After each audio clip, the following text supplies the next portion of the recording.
Oi, gente, tudo bem? Então, como eu prometi, o Ian tá aqui comigo. Ele vai responder algumas perguntas que me fizeram. A primeira pergunta que todo mundo quer saber, Ian, é se você gosta de morar aqui. Eu até que gosto. Você até que gosta? Então explica melhor para as pessoas entenderem. O que significa eu até que gosto?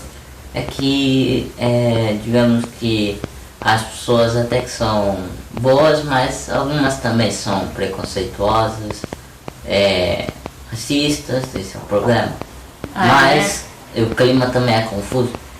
Às vezes chove no calor, fica tempo de manhã, fica nuvem, mas não chove. O que mais? Calor também é insuportável. No calor, no verão, você acha insuportável? Realmente aqui no calor é muito calor mesmo. Chega a quase 40 graus, mas é um sol diferente do Brasil, não é, filha? É um sol muito forte aqui, que assim, torra a pele, é muito forte, é diferente do Brasil, do que a gente estava acostumado. Duas vezes do Brasil, O que a gente estava acostumado lá onde a gente morava, que era Campinas, no interior de São Paulo, era diferente, é diferente daqui. Né? Tem o campo mais aberto.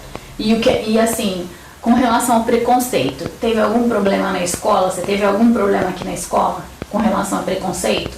Por você, sei lá, ser brasileiro, por exemplo? Não. Até que não. Até que não? Não, mas fora da escola já algumas vezes. Você já viu? Já vi muitas vezes. Você lembra de alguma coisa que aconteceu com você fora da escola que foi porque você era brasileiro? Não. Agora você Agora não eu lembra? não me lembro. Ah, tudo bem, não tem problema. Então, com relação ao autismo, né, que a gente conversou e você me disse que eu poderia falar que você tem síndrome de Asperger, né? E você me autorizou a falar isso, certo? Então, assim, por você ter autismo, você sofreu algum tipo de preconceito na escola? Por eu ter autismo, não. Não? Não. Você foi bem recebido? Fui bem recebido desde o primeiro dia de escola. Me receberam muito bem. Isso. Te receberam muito bem? E os seus colegas, como é que é com os seus colegas? Eles sabem que você tem autismo? Muitos colegas sabem que eu tenho autismo. Já contei isso muitas vezes pra eles. Às vezes eles também fazem piada com isso, mas tipo, chama a atenção deles, eles começam a rir. Tipo, teve uma vez que quando eu tava voltando o ESCA lá na escola, que é onde vende esse doces, um rapaz, não vou citar nome por respeito, contou pro outro, tipo, brincadeira, man, você tem autismo? Eu falei, colhe a boca, e começou todo mundo a rir. Estamos com 4 amigos, 2 raparigas e 2 garotos, meninos. É a mesma coisa. E aí? O que aconteceu? Todo mundo começou a rir, a se divertir. E Também você? comecei. Ah, você levou na brincadeira. Me levei na brincadeira, porque eu sabia que tava brincadeira. Né? Entendi. E assim, com relação, por você ter essa característica, né, que é o autismo, você tem algumas coisas, né, que são características suas, que por conta disso, por exemplo, vou te dar um exemplo para você entender. Tem certas coisas que te irritam muito e nem sempre você consegue controlar. Hoje você controla bem mais, certo? É isso, não é? Então assim, por exemplo, quando você fica irritado com alguma coisa, o que você faz hoje em dia? Hoje em dia, ou se é uma pessoa, dependendo, se for uma pessoa que tá me enchendo o saco, me irritando, eu simplesmente, ou eu não ligo, ignoro ela, porque ela vai ficar com raiva e vai sair de perto de mim de qualquer jeito, ou vai continuar me irritando. Mas algum tempo depois, nem que seja 1 hora, ela vai sair de perto. Algum momento ela vai sair, então você aprendeu a lidar com isso, certo? Então na escola, por exemplo, quando algum amigo te irrita, por exemplo, os outros amigos ou algum outro amigo te ajuda com isso? Digamos que eles não entram no meio, entrar no meio, não sei porquê, mas tipo, é como se eles não quisessem se envolver. Mas a única solução que eu uso É a de ignorar. Entendi. E assim, Mas também sofri outras coisas, como tipo, quando eu tava andando com a minha mochila e pegaram meu passaporte achando que eu não ia perceber. Abriram um zip, pegaram o passaporte e falaram que era falso. Falso. falaram isso na frente de todo mundo? Foi em público, mas ninguém ouviu. Entendi. Mas, então o que eu fiz? Fui lá, peguei meu passaporte com raiva, fui lá com uma senhora, Uma auxiliar. uma auxiliar, isso. Fui, disse qual era o nome do rapaz e resolveu tudo e não era a primeira vez que esse rapaz se envolvia comigo. Então eles começaram a, digamos, simplesmente fingir que eu não existia e começaram a tipo passar por mim, como se não quisesse se envolver mais comigo. Então é assim, o que acontece é o seguinte, ele sofreu algumas coisas na escola, né, como ele tem falado, mas ele, assim, em alguns momentos ele escondeu da gente, a gente conversou com ele que não era pra esconder, que é importante que ele me fale se tá sofrendo bullying na escola ou qualquer outra coisa. Então, assim, eu fui ele mesmo conseguiu se resolver com a psicóloga, porque ele tem atendimento lá. Então, gente, voltando, desculpa aqui, teve um probleminha aqui, né, Ian? A gente arrumou, a câmera aproximou um pouco pra ficar mais aceitável aqui o vídeo. Então, aí, o que aconteceu? Ele não contou algumas vezes pra gente, e a gente descobriu depois, né? Ele escondeu. Então, depois que tudo aconteceu, eu fui na escola sem alarmar, sem ele saber, né? Depois que eu contei pra ele, do jeito certo, no momento certo. Nós conversamos com ele, eu e meu marido, o Romeu. E aí ficou tudo resolvido. O que acontece é o seguinte, aconteceram algumas coisas na escola, mas foi resolvido. Então aqui realmente tem consequências. Então se a criança sofre algum tipo de bullying, alguma coisa, realmente tem consequências, não é, filho? Como que foi a conversa? Eles chamaram vocês lá? Me chamaram, o que mais? Simplesmente perguntaram qual era o garoto, não sabia, então eu fui resolvendo no próximo dia. Então eu fui lá pra mostrar, tentar mostrar fácil, ficou meio embaçado, mas eu já sabia a roupa dele.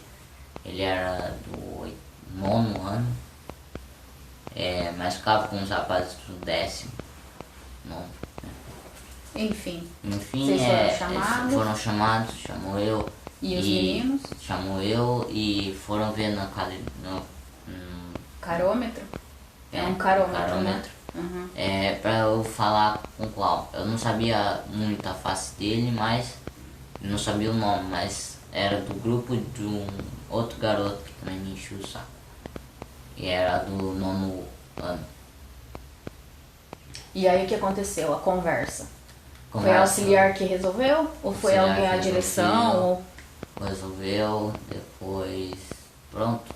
Esse foi o último caso.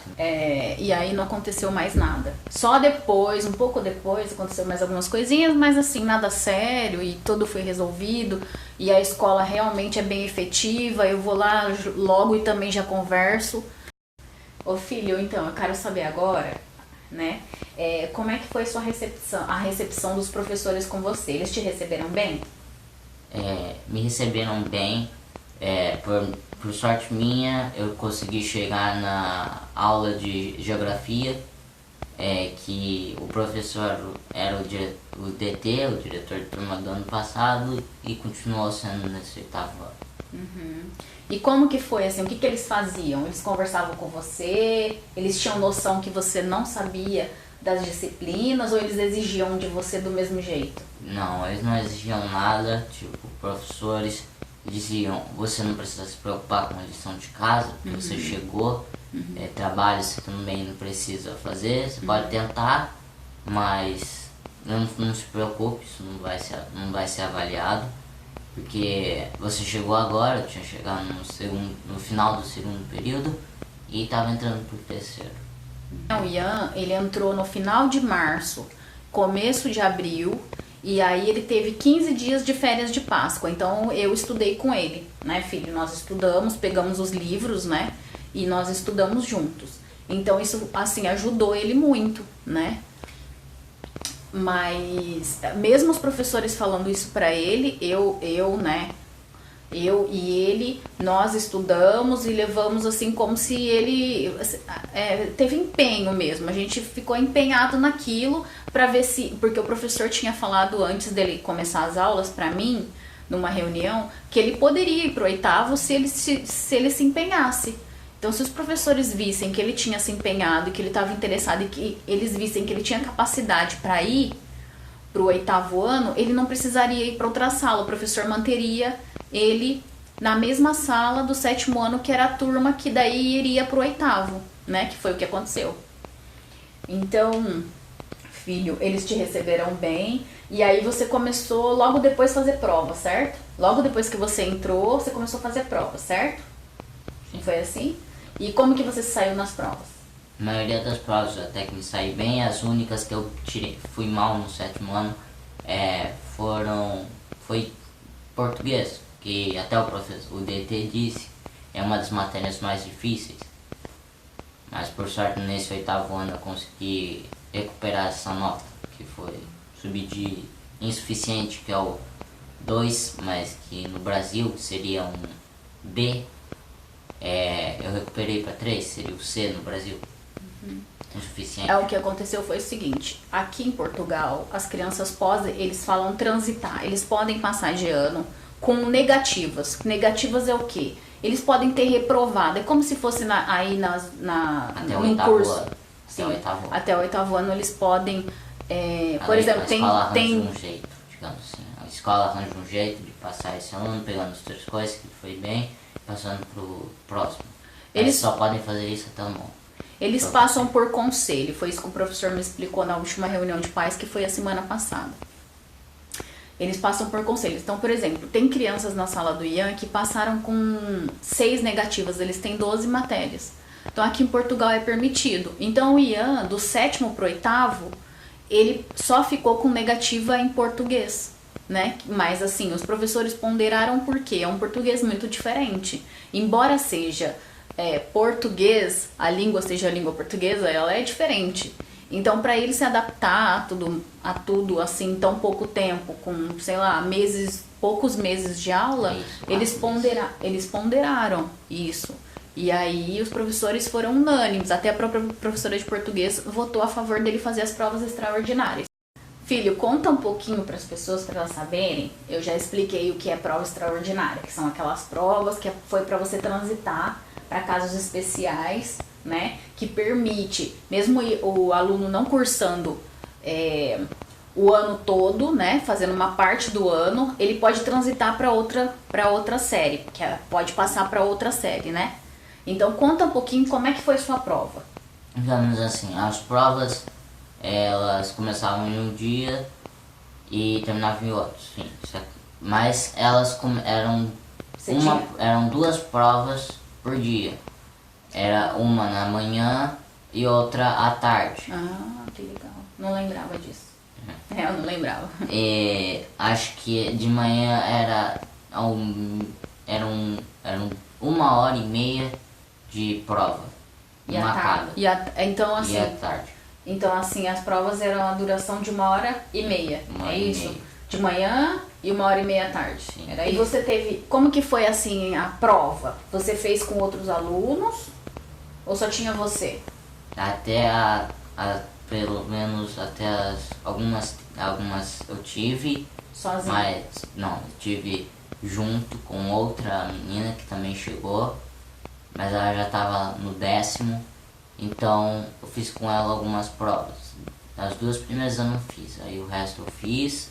Até a prova, a última prova, eu não fiz com ela. Entendi. Alguns dias... Ela acabou antes de mim. Então, ela fez algumas provas, fizeram os 2 e algumas outras disciplinas não. Ele fez sozinho. Só ele e quem que ficava? Um professor? 2 ou mais, 2 ou menos professores. Eram 2 professores que ficavam. pra ver, assim, ali como que eu vou dizer, como se fosse um fiscal pra prova, né? Pra dar as instruções, pra verificar mesmo, pra ter alguém supervisionando. Agora eu quero que você me conta um pouquinho, vamos mudar um pouquinho de assunto agora. Agora eu quero saber como é que é a comida na escola. Como é que é a comida?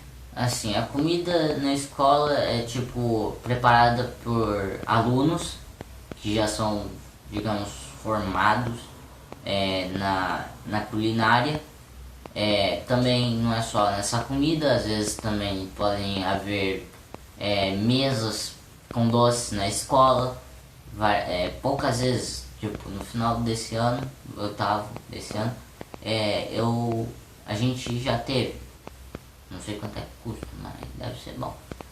A comida também é boa, às vezes, ainda dá pra ver nos horários. Agora, a marcação do almoço, ela só pode ocorrer no período da manhã antes do segundo intervalo, antes do final do primeiro intervalo. Eu não testei até no horário de aulas, da segundo período de aulas, mas pelo que eu sei não se pode marcar no segundo período de intervalo. O que acontece é o seguinte, eu tenho uma senha, né? Aqui o pai, a mãe, ou o pai ou a mãe tem que ter uma pessoa da família, ou avó, qualquer pessoa que seja, que é o encarregado de educação. Essa pessoa é o contato da escola. Então aquela pessoa é a responsável pela vida escolar daquela criança. Então eu sou a encarregada de educação do Ian, né? E aí eu tenho uma senha que eu entro num sistema na escola dele. Eu não sei como é que é em outras, mas na escola dele. Então eu tenho uma senha e eu vejo o cardápio da semana toda e também faço a marcação do almoço. Eu só posso fazer a marcação até as 10 horas da manhã, que é o que ele tá falando. É até o primeiro intervalo. No segundo, porque ele explica um pouco, filho, você tem 2 intervalos, né, de manhã? 2 intervalos. Que horas você entra? A hora que eu entro é às 8h20 e eu vou pro intervalo às 9h50. São 1h30 de aulas. O primeiro intervalo, o então? primeiro intervalo ele é de 15 minutos. Depois a gente volta para aulas às 10h05. E a gente volta para mais um intervalo de 10 minutos às 11h35. Depois voltamos para as aulas, às 11h45. E saímos às 1h15, que é o horário de almoço. Então, gente, o Ian, ele tem, então, 2 intervalos de manhã e ele tem um horário de almoço. Aí vem a parte da tarde. E a grade horária de todas as crianças, elas não são iguais. Então, por exemplo, o Ian, na terça-feira, ele tinha... Seus amigos só tinham à tarde ciências. À tarde ciências e alguns tinham moral, que era de religião. Desculpa, filho. Eu optei pro Ian não ter, né? Foi um pedido dele. Eu perguntei se ele queria fazer educação moral e ele disse que não. Então depois, enquanto eles tinham a aula de moral, eu tinha um apoio, que era... Tem um nome esse apoio, qual é o nome? Tutoria. Ele faz tutoria. Tutoria, e depois dessa tutoria o que eu fazia? Eu pegava ou dúvidas que eu tinha na aula, ou erros que eu cometi na prova, qualquer uma, e ele me explicava o que era para ter feito, como é que eu fazia, e isso. E também era para organizar meus horários de estudo e esclarecer dúvidas, outras coisas. Depois disso, eles iam embora e eu ainda tinha a minha psicóloga, que minha mãe conseguiu pra mim. E o que a psicóloga fazia? Ela também... Então, a psicóloga cuidava mais da minha... Fazia isso também, mas cuidava mais da minha parte de emoção. Parte emocional, como controlar e como, tipo, a gente já explicou, ignorar quando me irritam, me incomodam, essas coisas. Então, assim, você tá querendo, você pode se dizer, então, que esses apoios, eles ajudam você muito. Sim. Te ajudam muito. Te ajudou muito. E de quando você entrou até agora, você acha que você viu uma evolução em você, por exemplo, de aprendizagem? Coisas que você tinha mais dificuldade lá no Brasil, hoje você tem menos dificuldade? Sim, muito mesmo. Muito menos. Ou você tem muito menos dificuldade? Sim. Isso. Ah, entendi.